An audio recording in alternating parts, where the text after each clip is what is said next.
Hello bachcho, let's read the question. The question says that if function f is defined from R to R, satisfies f of x plus y is equal to f of x plus f of y for all x comma y belongs to real number and f of 1 is equal to 2, then summation r is equal to 1 to 7 f of r is. इस question में एक function f defined है capital R to capital R और वो function satisfy कर रहा है f of x plus y is equal to f of x plus f of y को for all x comma y belong to real number और f of 1 की value 2 दे रखी है, तो summation r is equal to 1 to 7 f of r की value बतानी है। बहुत ही सिंपल सा क्वेश्चन है। पहले हम की कॉन्सेप्ट लिख लेते हैं। की कॉन्सेप्ट तो लिख सकते हैं sum of first n natural numbers का फॉर्मूला होता है n into n plus 1 upon 2। इसी की कॉन्सेप्ट को यूज करके इस क्वेश्चन को सॉल्व कर लेते हैं। तो अकॉर्डिंग टू द क्वेश्चन एक फंक्शन f है जो कि r टू r डिफाइंड है, satisfies f of x plus y is equal to f of x plus f of y for all x comma y belonging to real number। तो since f of x plus y is equal to f of x plus f of y दे रखा है, तो put x is equal to y is equal to 1, तो जगह f of 1 plus 1 is equal to f of 1 plus f of 1, तो यहाँ से f of 2 की value आ जाएगी 2 टाइम्स f of 1 और क्वेश्चन में f of 1 की वैल्यू 2 दे रखी है, तो ये जाएगा 2 इंटू 2 दैट इज 4, तो f of 2 आ गया हमारे पास 4।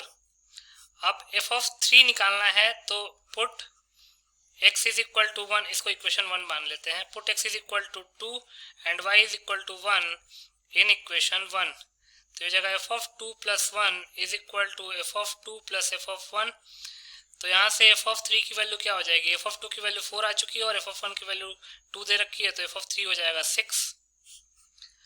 अब हमारे पास तीन वैल्यूज आ चुकी हैं। वी हैव f of 1 दे रखा है हमारे पास 2, क्वेश्चन में given f of 1 2, f of 2 आया है 4, f of 3 आया है 6।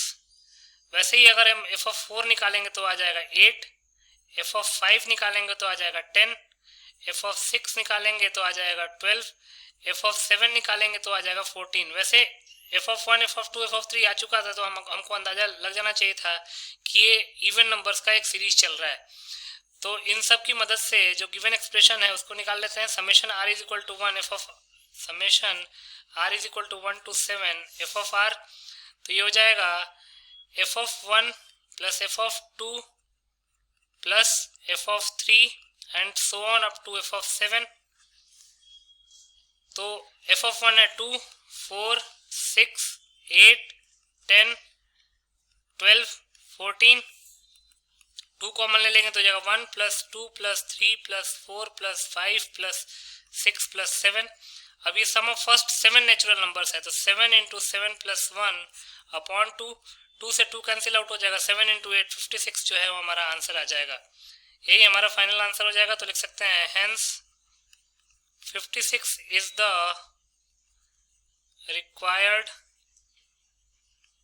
Answer. So 56 will be your final answer. I hope you understood it well. Best of luck.